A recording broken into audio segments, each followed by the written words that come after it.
Hey everyone, welcome to another installment in the series, the never-ending series. I think I shouldn't call this a tutorial. This is, I would say, a more accurate description is like studio sessions. And I'm trying to switch on the camera whenever I sit down to paint with partial success, but there are still... This is part 4. Check out my channel for the previous 3 parts. I think I might put this also on my website as kind of a free class. So just that everything is in the same place. And yeah, I'll be sure to keep you updated and link you to that when that happens. So yeah, I guess studio sessions. I don't think I've ever felt so like obsessed with a subject. I don't know what I find so appealing about this hibiscus. I've never been able to, paint again and again and again the same thing. But this has been really, really fun, and I don't feel bored. I don't feel frustrated most of the time. I just feel like I'm exploring different options, trying things out. And yeah, certain things work, certain things don't. I have a lot of these like mid-size paintings, I'm going to call them. They're, part sketches, part studies, part paintings, I guess. I don't think any one of them is like a standalone piece that I'm happy with. But when I look at everything together, it really makes me happy. And I could see myself, hanging everything on a wall in a way that it's all just like a big, I don't know, body of work, you want to call it, whatever. But yeah, so after the previous session, when you can see on the left side some of my sketchbook, my good idea sketchbook, I went kind of crazy with the colors. So this time I decided to take it slower and calmer. Now, the thing is not that there's like something wrong with a lot of colors or something. It's just I'm looking for that magic, for that perfect color scheme, combo, composition, when everything just works together. And I'm not there yet. And that's fine. I feel like, I know what I'm doing, but I don't know what I'm doing. And I'm just enjoying the process and really trying to pay attention to things that are working. And yeah, it all just comes together. And I don't know, somewhere, this is also becoming kind of a associative rant, whatever. I read somewhere, it almost sounded like an insult of, I don't know, someone commented on, I really don't remember what it was, but it was kind of like, why do women paint so many florals? Something like that. And first of all, because they're pretty and because it's fun. And second of all, men also paint a lot of florals. And that makes me think of Van Gogh and the sunflowers, or Monet and his water lilies. This is an example that Angela Fair gave one time. And, Monet, not again with the water lilies, or Van Gogh again with the sunflowers. I mean, can you imagine if, we didn't have those beautiful pieces of art? So I think I'm okay with obsessing about my hibiscus. I mean, if Van Gogh felt so strongly about sunflowers, which I agree are very beautiful, I can paint hibiscus again and again and again and again, right? If it's good for Van Gogh, it's good for Irit also. So, okay. So the kind of takeaway message about today's painting is to slow down. And what I really paid attention to here were my colors. After going so crazy, yeah, Lily is there probably. Yep. After going so crazy with all the colors, which is kind of my natural tendency, I really love to paint with bright colors, but then I don't always like the result. or I am too impatient to try and mix kind of my perfect semi-neutrals. I think that's really where a part of the magic lies for me. And when I take the time and mix my own colors to that perfect shade, things really do come together. And I really, really loved the colors that I had going here. Everything was slightly toned down. Everything was a little bit muted. And a lot of the colors had that cobalt violet, my main color for my flower, in them. Sometimes very little, sometimes a bit more, but it was kind of like that thread that goes, you know, throughout the canvas, the days of our lives, the canvas of my painting, whatever you want to call it. Also, I do love sketching with pencil. I don't know, I think in the next paintings, I kind of moved away from that. There is something that I really appreciate about that combination of like a sketchy pencil and watercolors, those fluid watercolors. Sometimes I feel that gives me that detail that I kind of have to work hard for to get with watercolors. So I do enjoy working with a pencil. Now I'm moving to a watercolor pencil, and that has a pigment that is water soluble. The other pencil that I was painting with is the Staedler, how are they called? Lumograph or something like that. I use the black one in 8B, and I love it. It's not water soluble. It's just a really, really lovely pencil. I'm really, really enjoying it. Really, really enjoying it now with sketching with it on my watercolor paintings. So yeah, I can highly recommend that one if you're in the market for a drawing pencil that is not water soluble. So I don't know, if you look at the previous videos, you can see already that the pace here is slower. Now this is a little bit sped up. I'm really sorry, but it's just, if I don't speed up, the videos are just so long and I really don't have anything to say that could fill all those long minutes.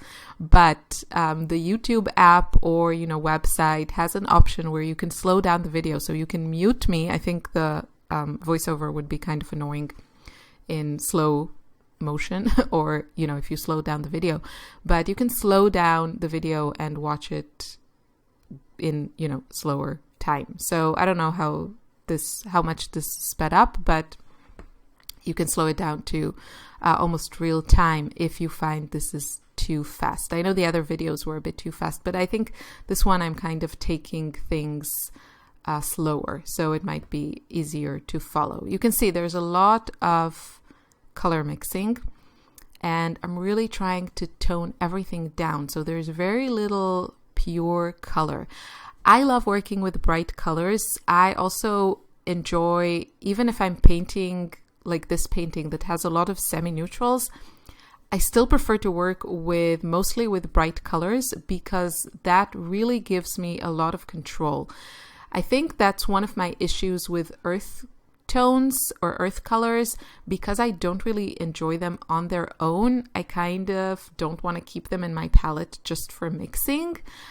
I feel like I can get pretty much, you know, every color if I have a good rainbow palette or a good range of saturated colors, that I don't necessarily need that earth tone. So yeah, that's just kind of my thought process about that. Like, what is my issue with that? Because I do enjoy neutral colors. I think I'm also really specific about which colors I enjoy. I don't really like browns. So I'm more into you can see here, like the purples, the muted purples, muted pinks, kind of those muted peachy colors, sometimes grays, but yeah, there's not a lot of like rusty oranges, brown, like brick browns, that kind of thing. And, you know, a lot of the classic earth tones are, you know, burnt sienna and raw umber and burnt umber and all those like brownish, warm browns. So I think what I'm also going to try and do is really find those earth tones or earthy paints, more neutral paints that float my boat, and I'll share my finds with you. I already have a few favorites, but again, I'm always somehow reluctant to include them in my palettes. I'm not sure why. I think I need to. With my spring palette, this curated palette that I assembled, and I'm absolutely loving. I've painted so much with it. It was a huge success. The experiment succeeded. And what I added to this palette is Gogh, which comes in the Daniel Smith Ultimate Mixing Set. And it is an earth color, and it is a very kind of yellowish light brown, but I do enjoy it, and I really enjoy it in mixtures. I think I might like Lunar Earth a little bit more, just because it has an even stronger granulation, and because I don't use these colors pure, I always mix them. I really enjoy that extra granulation. So I'm not sure, but yeah, but also including the Gogh in this palette was a success, because I did enjoy it and I did learn to love it, which I can't say about a lot of earth tones. So yay. And now I have to figure out if I want to invest in a large tube or continue to dig into my pan. The other color that I've been using constantly is Dusk Pink from Van Gogh, and I have ordered a large tube from Rembrandt, which is made, both brands, Van Gogh and Rembrandt, are made by Royal Talents. They're Dutch, and they have beautiful watercolors. Rembrandt is considered like their traditional artist-grade paint. I am curious to see if they can top the formula of the Van Gogh one. I think the Dusk Pink is fantastic. I can't imagine it could be done better, but I tried. The Rembrandt big tubes, 20 mils, were on sale in a store in Vienna. So a 20 mil tube was like, I don't know, a few euros. It was really, really a good price. And I also wanted to put the Cobalt Violet in my... Cobalt Violet was like 10 euros for a 20 milliliter tube, which is ridiculous. I haven't tried the Rembrandt Cobalt Violet, but I really hope it's good, because then I feel comfortable using that paint. I've been using my Winsor Newton tube. It's kind of empty. And yeah, it's I'm not gonna lie, I'm a little bit stressed about it. I need backups. I have the core one, and yeah, and then I'm going to get the Rembrandt Cobalt Violet. So I'm not talking a lot about what I'm doing, because I think you can just see it happening. I'm just adding more layers, really building slowly the colors, taking my time. There's a lot of color mixing going on in my palette. Update on the palette for everyone that's asking. I love it. Someone asked me how I feel about it, and my response was, and I stand behind it, it's not my most prettiest palette, most convenient one. It's not the lightest one. It's not the most portable one. It's not the most of anything, but overall it's working really, really well for me. And yeah, I'm really enjoying it. The price is right. The setup is fantastic. Again, it's not super pretty or elegant or, you know, my highest quality palette, but it's fantastic.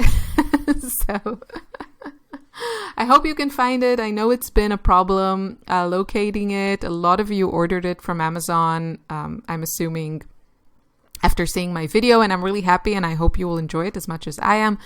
Currently, I don't know where you can find it. I have links to AliExpress and Amazon. Hopefully one of those places can ship to you, but yeah, if not, then I'm sorry. I'm sure they will be back in stock and shipping maybe when, this pandemic is behind us or just calms down a bit. I don't know. So the last part of this video is going to my good ideas sketchbook and just putting down that color palette really fast while I have all my color mixes in my palette before I forget, exactly which colors I put in there. So this is a really great way of, documenting this and creating a good reference book for future paintings, whenever you want to recreate it or when you are in need of some color inspiration, it's there for you to find. And of course, you should write down the colors. I don't know if I did that, but at least this way I'm kind of including all of them in the mixes and pure forms. So I can recognize my paints when they are in their pure form, but the mixtures are the tricky part, right? Because it's a bit hard to figure out which exact mixes you had going on. So here I can, oh yeah, I did right. I remember, I wrote it down, everything. So this will help me get back to the same color palette in the future. Anyway, I feel like I'm rambling, and you see what I mean? I mean, this is already 16 minutes long. It's too long. We are all creatures of, short attention span these days. Well, I don't know about you. I don't mean to insult anyone. I know I am. So, and I see the statistics on YouTube, and I know how many people last until the end of the video. So I'm going to say the few of you that are still here, first of all, thank you. That's really nice. Oh, here's what I did here. I tried to put some of that core neutral tint. It's a new color to me. It's not great. I mean, the paint itself is good, but it's just not my favorite tone of neutral tint. It has a bit of a greenish undertone to it, and yeah, I prefer just a more muted kind of purple kind of neutral tint like the Schmincke one. So yeah, but it's nice to see how it kind of pushes the colors around. That's what I like about the core paints. More core coming your way. I may have shopped. Oopsie. And yeah, that's it. So now I'm just going with a pencil just because I want to do something, but I don't know what I want to do. You know those moments when you just want to put some pencil to paper, but yeah, there's nothing to do. So you go over swatches of watercolor. Yeah, that's me writing the colors. Oh, I'm so disciplined. Thank you so much for watching. I hope you're enjoying the series. Let me know in the comments, and I will see you in the next installment. Yeah, I'll do my best to put it on my website as kind of a class or a series so you can more easily watch it all. Thank you again. Have a great day. Bye.